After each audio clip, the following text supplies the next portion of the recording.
Doutor, há uma procura cada vez maior do espiritual.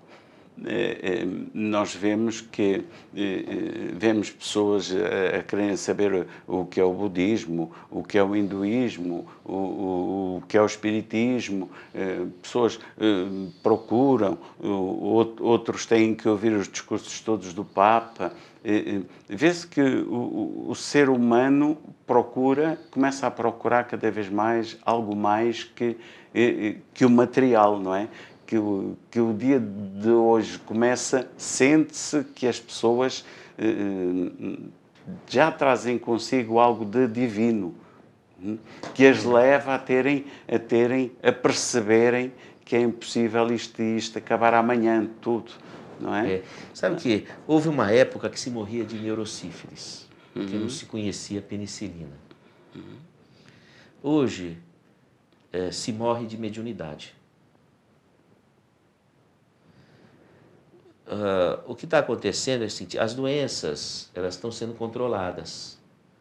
Restam as doenças crônicas. E as doenças crônicas estão ligadas a comportamento. Estão aparecendo as doenças que têm componentes espirituais. O aumento da depressão, do suicídio, dos pânicos.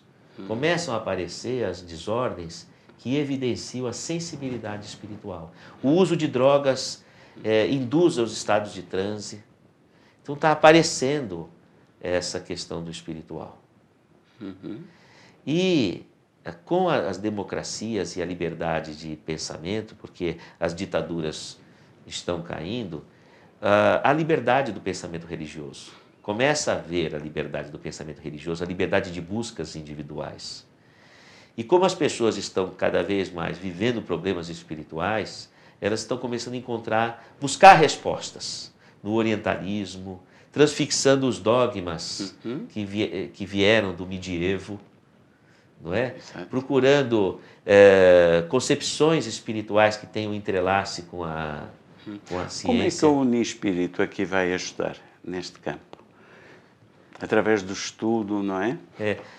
Do desbravar novos caminhos. A Unispírito seria a possibilidade de conceber uma universidade diferente, sabe? Uma universidade que tenha uma ciência que resgate o espiritual, e mais do que isso, que nós compreendamos que existem muitas ciências, que não existe só uma ciência do tubo de ensaio e da régua. Sabe? O que é a ciência? É aquilo que te leva a ter consciência da vida. Eu me lembro, isso daí veio muito claro, que eu passei semanas e semanas no laboratório de pesquisa e o meu coração não teve respostas para o que eu precisava. Embora eu publiquei lá na minha tese as coisas, mas o meu coração não estava preenchido. Não estava preenchido. E eu estava tocando um piano, que o piano é meu terapeuta, e eu tocando o piano em 30 minutos de música ali, eu tive as melhores ideias a respeito da pesquisa. Qual é a ciência que te leva à verdade? No meu caso foi tocar o piano, mais do que estar no laboratório. Então, qual é a ciência que te leva a conhecer a verdade? É a tua religião? É a vivência com seus amigos? É a arte? Então, tem muitas ciências que são caminhos que te levam à concepção de verdade, não é? Então, uma universidade que permita uma concepção de ciência por muitos caminhos. Então, essa é uma questão. E que considere o contínuo da vida e todas as repercussões que isso pode ter no conhecimento da história, no conhecimento da biologia, da química, da educação, não é? E a Unispírito está calcada em cima de valores. Então, assim, por exemplo, o eixo central, tudo na vida deve estar ligado à construção do amor. Nada vale a pena se não for para aprendermos a nos amar. Então, esse é um eixo central. Outra questão também. Onde é que está a verdade? A verdade está naquilo que te leva a fazer o bem. qual é a sua verdade? Qual é a minha verdade? Qual é a sua? Que é a concepção de mundo que você cria e que te leva a fazer o bem. Ali está a verdade, porque o que importa é o produto. Então, essa é uma concepção de verdade. Outra questão. A inteligência só se torna lúcida quando o conhecimento é colocado na prática do bem. Quando aquele conhecimento ele se converte para uma prática no bem. Então, a pedagogia, por exemplo, não adianta você ficar dando informação para uma criança Sim. que ela não possa transformar aquilo numa realidade. Sim. Não é?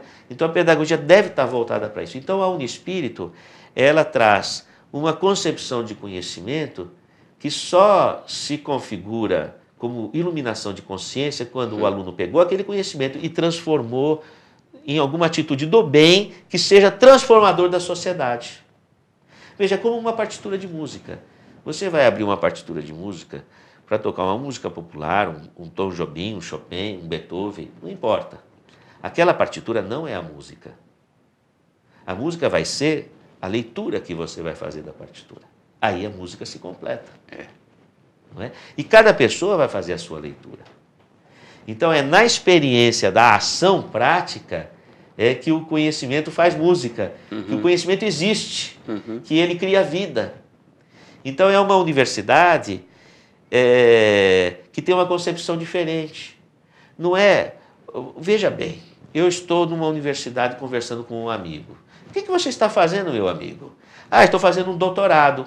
Muito bem. E você recebe uma bolsa de pesquisa, um grant, não é? Um sponsor. Recebo do governo ou do laboratório tal e não sei o que, não sei o que. Ela ganha bem e tal. E você conseguiu publicar na melhor revista internacional. E você conseguiu um cargo na universidade, ganhei o prêmio tal. É essa a conversa.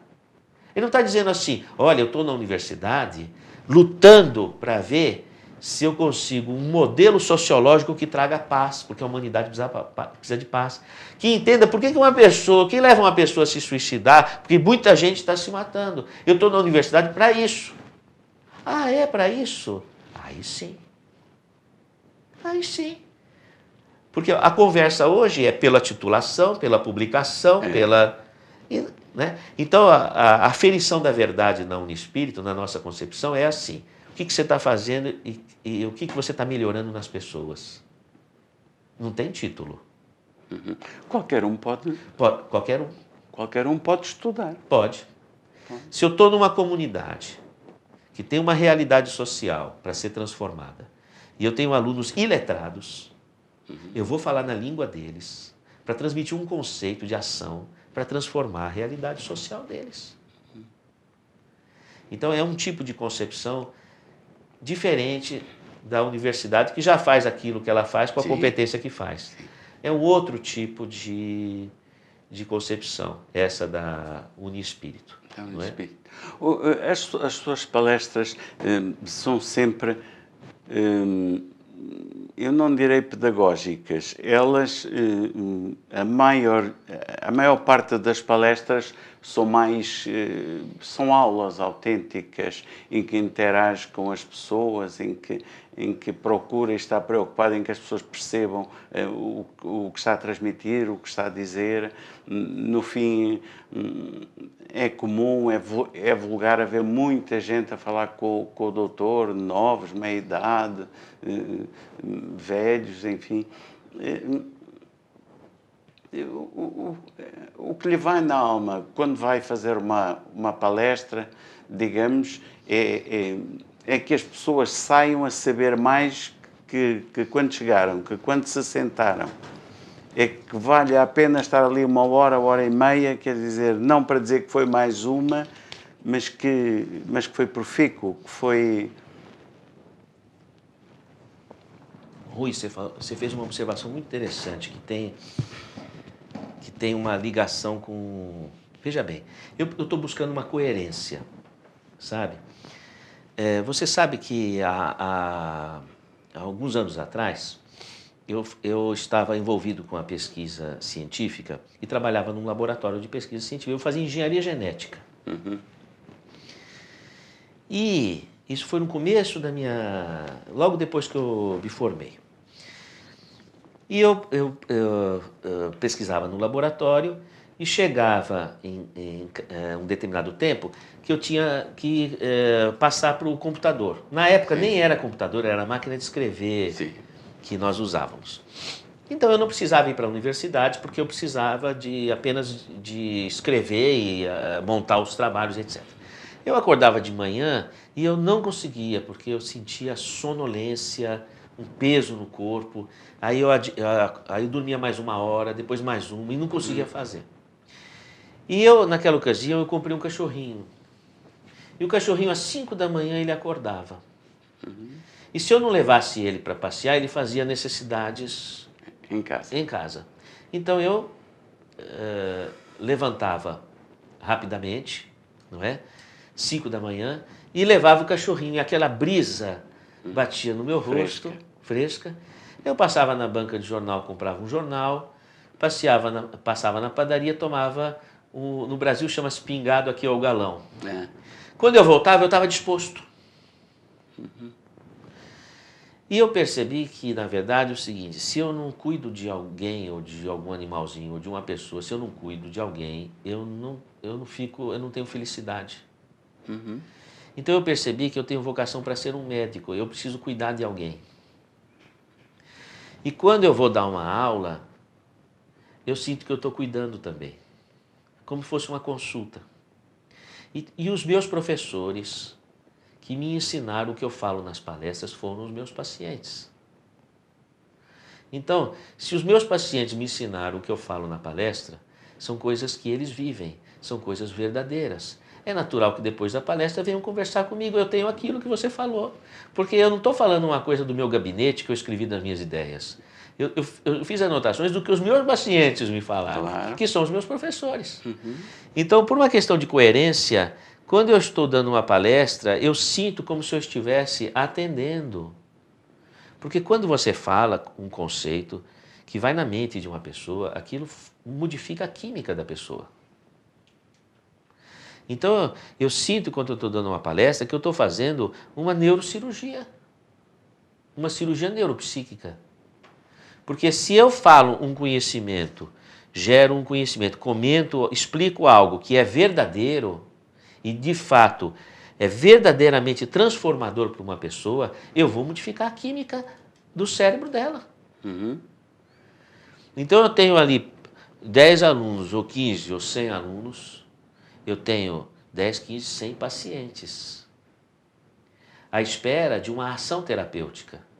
E a palavra da verdade, se ela de fato é verdadeira, ela vai modificar a mente daquela pessoa, vai modificar o cérebro, vai modificar a química da pessoa. Então, esse tipo de movimento eu procuro fazer. Agora, veja bem, eu procuro tomar um extremo cuidado, Rui, que as pessoas não se iludam que eu seja alguém importante. Porque, de fato, não sou. Então, eu procuro trabalhar o conhecimento de uma forma que dê autonomia para a pessoa. Dizer o seguinte, olha, isso que eu estou falando você também pode fazer. Não depende de mim. Porque uma coisa muito ruim seria se eu desse uma palestra, fizesse uma conferência ou desse uma entrevista, para as pessoas acharem... O doutor está preocupado em que todos partilhem do conhecimento que têm, não é? Sim. Em vez de guardar só para si, para ser o único a saber, não. É precisamente o contrário. Então, olha, devolver para você aquilo que é sua propriedade. Se eu estou explicando que a pineal funciona desse jeito, eu estou devolvendo para você o seu poder sobre você mesmo. Porque assim, veja bem, um paciente está com uma arritmia cardíaca. Você fala, você vai precisar tomar um antiarrítmico. O paciente está na tua mão, porque ele depende do seu remédio. Agora, se você disser para ele, olha, essa arritmia é porque você está muito nervoso, você precisa ter um pouco mais de calma, você devolve para o paciente o poder sobre o problema dele. Então, eu tenho uma preocupação de as pessoas não me verem como alguém mágico e especial e que, se ela estiver perto de mim, ou ela vai melhorar ou vai... Não. Eu quero que as pessoas entendam que eu estou ali compartilhando uma necessidade de nós unirmos forças pelo trabalho. Por isso que, ó, se você for ver, eu termino a palestra dizendo, olha, eu vim aqui para somar forças para um trabalho. Doutor, os fármacos, os remédios, no seu conceito, têm o quanto menos melhor, digamos assim, não? Ou só o estritamente necessário? Não penso isso. Eu penso o seguinte, é o que é necessário para o paciente. Se é muito remédio, é muito remédio. Outro dia um paciente disse para mim, doutor, mas não é muito remédio? Eu falei, o seu problema é muito ou é pouco? É muito. Eu falei, então, elas por elas. Porque eu não tenho condição de estalar os dedos, que eu não tenho todo o poder que Jesus Cristo nos delegou ainda na minha mão. Mas de estalar os dedos e resolver o problema do paciente. Ele precisa de alívio. Como é que ele vai viver com aquela dor, com aquele sintoma, não é? Eu preciso usar os remédios, são as ferramentas que eu tenho. Não é? É muito interessante. Agora, isso é importante. Não usar o remédio como finalidade. O remédio, ele dá uma moratória, um tempo para você articular que o paciente crie poderes dentro de si para ter uma certa autonomia. E aí você equaliza o medicamento melhor, com menos remédio, ou muitas vezes o paciente sai do remédio. Eu fiquei um tanto ou quanto surpreso ao ver que estuda Jesus, não é? E que, por exemplo, em Braga, a palestra que fez foi sobre as parábolas de Jesus, vendo-as talvez numa outra ótica. Em alguns casos não é só um problema de fé, também um problema de ectoplasmia. Fale-nos um bocadinho, digamos, desse seu mundo. Quer que eu e outros e os telespectadores vejamos as coisas talvez de uma outra forma, quer que a ciência complemente aquilo que se passava com as curas que Jesus fez. Veja bem, eu tenho um pouco de preocupação quando se fala de Jesus que se confunda a pessoa com o conceito. Porque você pode ter uma comunidade que nunca ouviu falar de Jesus, mas que trabalha os mesmos conceitos de Jesus.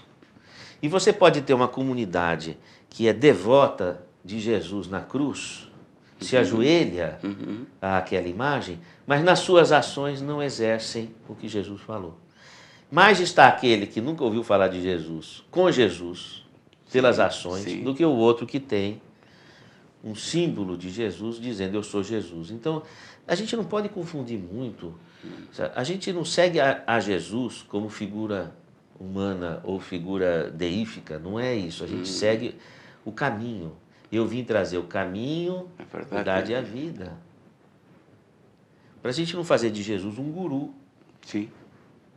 Sabe? Ele veio trazer o caminho, a verdade e a vida. Não adianta delegar para Jesus o que nós temos que fazer por nós. Claro. Então, a concepção que eu tenho de Jesus, primeiro, eu não acho que Jesus veio trazer uma religião.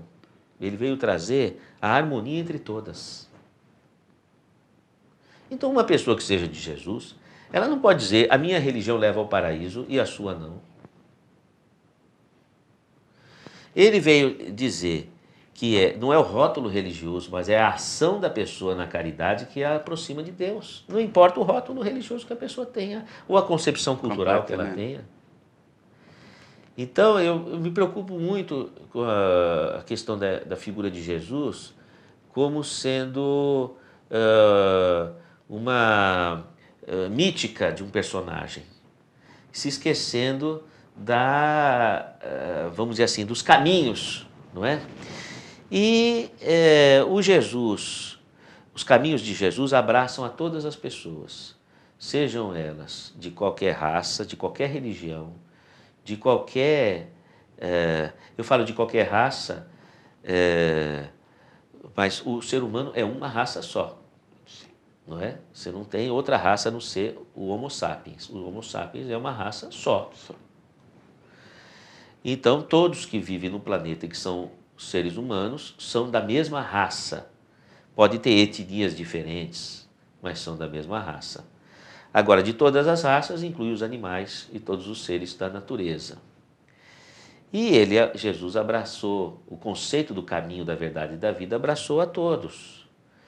E abraçou também os bons e os maus.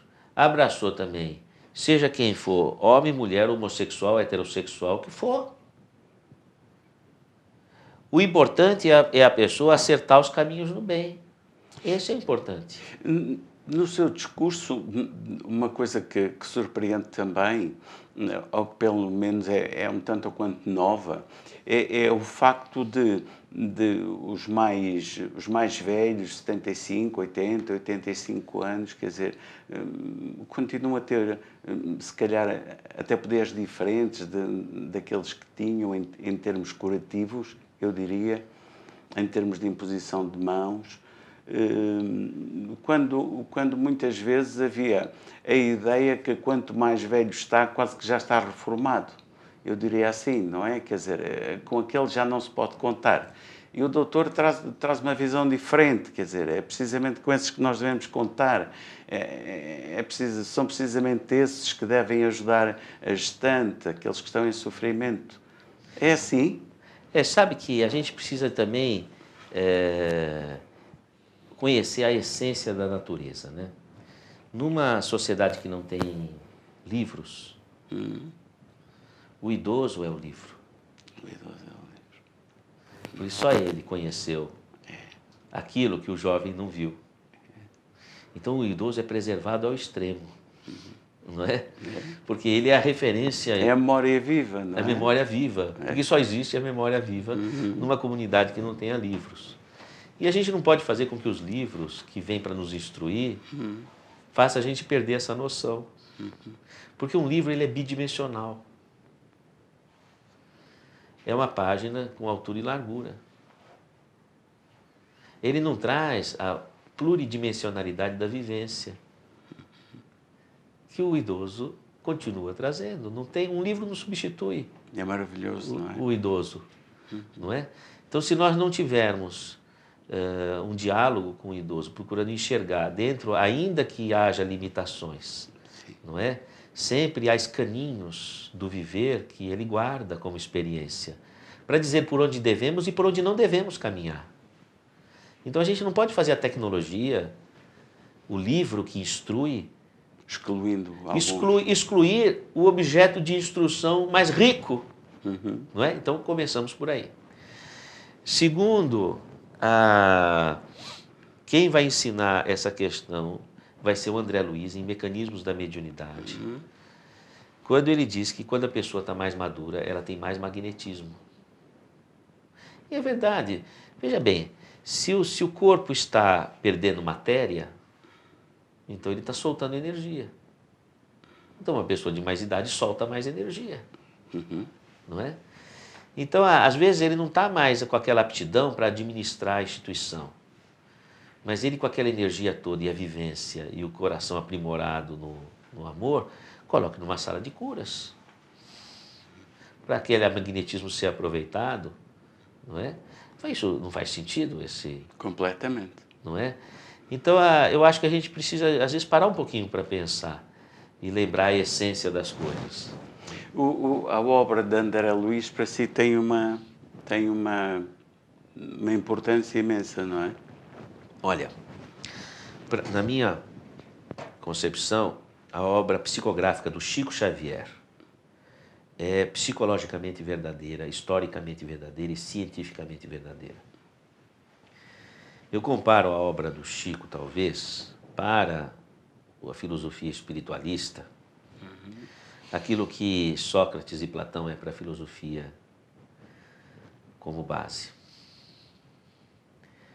Eu acho que é um conhecimento assim de uma envergadura imperdível, sabe?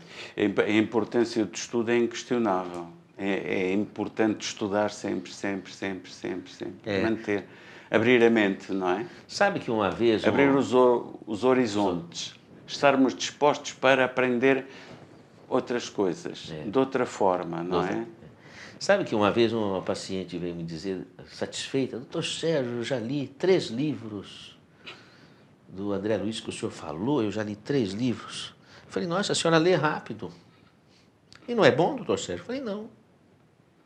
Eu leio Eu ainda leio a obra do André Luiz já há muitos anos, desde os meus 14 anos. Uma página por dia. E é muito. E eu grifo a frase mais importante. Ah, doutor Sérgio, eu não tinha pensado nisso. É porque a gente precisa de ver o que é estudar, né? Porque o estudo, ele precisa ter uma assimilação. E a assimilação precisa ser transformadora do comportamento. Senão, o que valeu? Saber muito e não mudar, não é? E não mudar. Não é? Então, o estudo ele tem que estar ligado a um processo de transformação interna, para que precisa haver uma assimilação. Agora, a obra psicográfica do Chico, e eu falo da obra dele, porque é o que eu conheço, eu tenho... Assim, sabe, a gente não tem como ler tudo. Todos os livros de medicina, de psicanálise, ainda não é? Eu sei que tem representações importantíssimas na literatura psicográfica espírita. Eu sei disso, eu sei. Mas a minha história caminhou pela leitura da obra do Chico. É uma obra multidimensional. O livro Nosso Lar, por exemplo, é um livro vivo. Quando você faz um livro, você tem uma editora. Como é que é uma editora? A editora tem o autor do livro, que cativou a editora, e a editora tem uma equipe para fazer o livro e para manter o livro no mercado. Então tem gente por trás do livro, não é? Um livro é uma estrutura viva ali. Viva, exatamente. Não é? Bom, e ela pode solicitar do autor uma atualização de algum capítulo por uma concepção que já ficou ultrapassada, ou alteração de uma linguagem para adequar, não é? Muito bem. O livro Nosso Lar, por exemplo, do André Luiz, pegar como exemplo, tá? É um livro vivo. Só que a equipe editorial do livro, que está no plano espiritual, ela tem uma competência para coisas que a gente não imagina.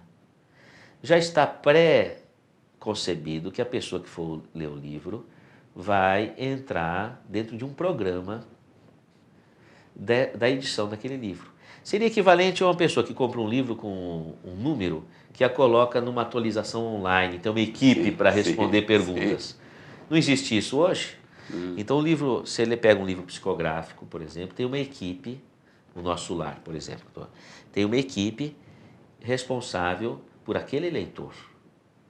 Então vai haver uma hipnose do bem, vamos dizer assim. A mente da pessoa vai clarear, aqueles personagens se tornam vivos na mente dela. Ela tem um segmento, ler aquele livro é mais do que ler um livro, é um tratamento para a pessoa. Então ela precisa de ler o livro com uma concepção de aprimoramento para aproveitar os elementos multidimensionais que estão envolvendo ela naquela história. Doutor, como é que nasceu ou como é que chegou à necessidade, como é que se percebeu que tinha necessidade de estudar a pineal, de aprofundar o estudo da pineal? Não, eu não percebi até hoje. Não? Não. Não sabe como é que lá chegou? Não, aconteceu o seguinte, quem me orientou para estudar a pineal foram dois espíritos que me apareceram, que foi o professor Eurípides Zerbini, da cardiologia da cirurgia cardíaca, e o professor Ricardo Juarez, da neurofisiologia da Universidade de São Paulo, que haviam conversado comigo quando estavam encarnados e aparecem, depois de encarnados, me dizendo que eu deveria estudar a glândula pineal. E eu não dei bolas para essa questão, porque achava que era uma coisa sem importância. E quando a professora Ivênia Santos Prada, encarnada, né, ela me fala: Sérgio, você precisa pesquisar a pineal, eu já arranjei um caminho para você, porque você precisa fazer isso. E eu fui. E você sabe que sempre que eu dou as palestras, as pessoas falam: doutor Sérgio, como é que eu faço para aprimorar a minha pineal? Esqueça dela, aprimore-se a si e ela vai saber fazer o que faz. Claro. E eu acho que ainda não tive uma ideia clara da importância do estudo que é desenvolvido a partir de então. Mas eu sei que a glândula pineal é o melhor laboratório de estudo da relação espírito-matéria. Eu sei disso. É o melhor laboratório. Para E o caminho a percorrer ainda é longo, ainda é vasto, não é? Eu acho que é um caminho para 2 décadas de trabalho, com a geração de pesquisadores que vai surgir, etc., nessa linha de concepção da pineal como sendo o ponto de convergência, não é? Das relações entre o corpo e o espírito. Doutor, fale-nos alguma coisa das parcerias que já tem com universidades estrangeiras, nomeadamente norte-americanas, com o Unispírito? Esse daí foi uma coisa boa que aconteceu. Dando aula na Unispírito, uma das pessoas que estava assistindo era representante da Antioch University de Los Angeles, que é uma universidade que nos Estados Unidos é considerada pequena, embora para nós brasileiros o padrão é grande, né? E foi a primeira universidade que em 1830 ou 40 aboliu o racismo, sabe? E é uma universidade voltada para... O ranking dela não é de produção científica, é de ação social, sabe? Então eles assistiram uma aula nossa e nos convidaram para lecionar nessa universidade. E nós vamos receber 20 pós-graduandos de psicologia na Unispírito para estudar essa relação com o espiritual, né? Vocês também estão em contacto com a St. James, não é? Sim, é William James, College, College. de Massachusetts. Veja, o William James ele foi um dos estudiosos, psicólogo estudioso de espiritualidade, não é? E William James College, nós vamos fazer um seminário no ano que vem e possivelmente possivelmente tudo vai caminhar para uma abertura semelhante da Antioch University. Eles têm muito interesse, tiveram muito interesse nessas pesquisas nossas que surgiram a partir da glândula pineal. Foi muito bom, porque a gente percebeu que a força desse conhecimento vai além dos muros da comunidade espírita, que já é bom, claro. mas foi além dos muros. A viagem a Portugal, o regresso ao fim de 10 anos, como é que está a decorrer? Pois é. As expectativas? Eu estou voltando aqui a Portugal e está sendo uma delícia estar aqui com vocês. Eu vejo muito interesse das pessoas todas, sempre os centros espíritas sempre cheios de gente. Dá a impressão até que todo Portugal é espírita. É interessante isso, porque onde você vai tem os centros cheios e tal. E isso é uma longa história, Rui. Veja, quando eu pensei na questão da Unispírito, eu percebi que a ideia me veio rápido, eu escrevi na contracapa de um dos livros do André Luiz, enquanto eu estava um pequeno intervalo de uma atividade, me veio imediatamente. E depois eu comecei a ter a impressão de que eu estava sendo envolvido por uma entidade, não é? Que depois eu percebi que era, porque se anunciou dessa forma, o infante Dom Henrique. Bom, mas há 10 anos atrás, quando eu vim a Portugal, que eu fiz uma conferência no centro comercial, fiz aqui também na Universidade de Lisboa. Aconteceu um fenômeno comigo, que eu estava dando a palestra e a minha mente se apagou. E aí houve um intervalo e a mente voltou a funcionar com a palestra. E diz que nesse intervalo eu fiz uma fala... Uma comunicação. Uma comunicação com um sotaque português e me disseram que era o infante Dom Henrique. E eu não vi, tem um filme sobre isso, mas eu não cheguei nem sequer a ver. E quando então me apareceu essa presença do infante Dom Henrique, eu me recordei, puxa, devia ser mesmo, porque já me falavam. E ele me disse o seguinte, que a escola de Sagres está prestes a se reconstituir, que as navegações não vão ser mais nos mares que vêm por terra, não é? Sim. Vai ser, ele diz assim, por mares nunca dantes navegados, vão ser por outra esfera, que é a esfera espiritual. Que os mares vão ser as lágrimas de tantos quantos precisam de auxílio, de um conhecimento que possa, de um conhecimento que vai beneficiar essas pessoas, trazendo respostas. Ele disse o seguinte, que aqui a Unispírito, ela deve ser erguida, não é? Onde há lágrimas, nos países sofridos. Então, na Ilha Espanhola, onde morou Cristóvão Colombo, no Haiti. Ele não morou no Haiti, ele morou onde é hoje a República Dominicana, mas enfim, sim, a Ilha Espanhola, sim. E eles me disseram, no Haiti. No Haiti.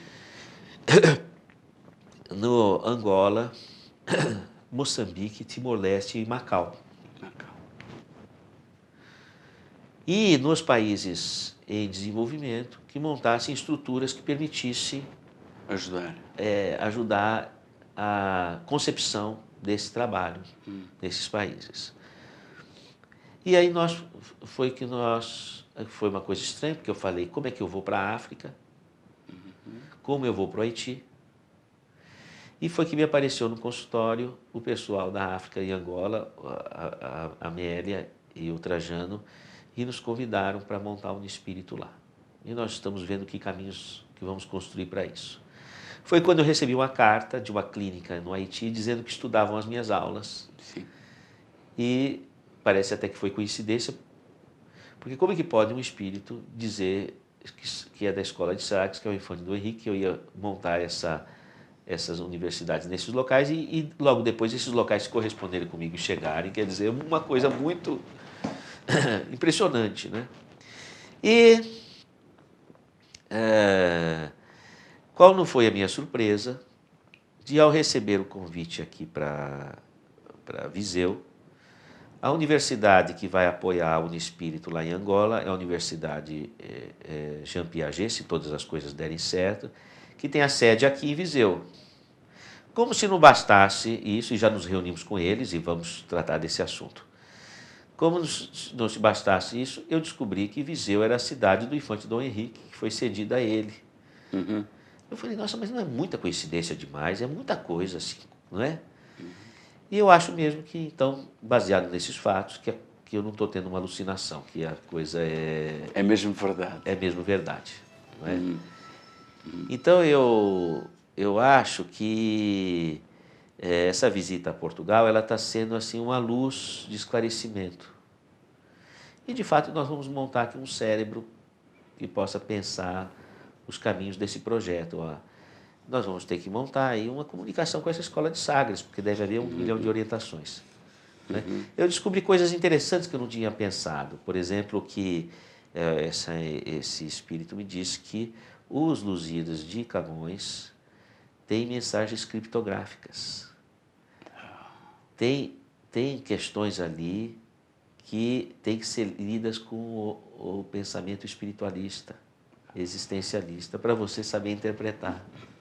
Então, talvez o gigante Adamastor não seja só o cabo das tormentas. Talvez Inês não esteja morta. E por aí vai. E por aí vai. Entende? Não é? E isso me chamou a atenção porque eu não tinha esse conhecimento e me veio à mente essa questão trazida por a inspiração dessa entidade, né? Mas eu não queria que eu queria centrar a atenção de que nós precisamos formar um grupo e equipes porque eu não quero passar a impressão de que por estar falando essas coisas e desse contato com o Infante Dom Henrique, eu seja uma pessoa importante. Não é o caso. Não. Mas talvez a pessoa oportuna que estava passando por ali naquela hora distraído. E agora eu pretendo fazer essas parcerias, não é? E eu acho que... Hoje eu acho que eu estou conseguindo ter uma concepção mais clara e que nós vamos viver bons momentos. Se o mundo está passando por dificuldades e vai viver momentos difíceis, do ângulo do espiritual nós vamos viver por bons momentos. Eu imagino a avó fazendo um bordado e o neto sentado aos pés dela. Ele olha para cima e fala, vó, que bordado feio que você está fazendo. Aí a vozinha fala, não, mas você está vendo do lado errado. Se você olhar por aqui, nós estamos vendo as coisas do lado do avesso, não estamos vendo o desenho bonito que Deus está fazendo. Né? Então eu acho que a expectativa dessa jornada espiritual, ela é o lado bonito do bordado que Deus está fazendo no nosso planeta. Doutor, que Deus abençoe, que Deus ajude. Muito obrigado. Eu que agradeço, obrigado. Para si, caro telespectador, até à próxima conversa com. Muito obrigado pela sua atenção. Que tudo corra bem. Obrigado, viu? Obrigado, doutor.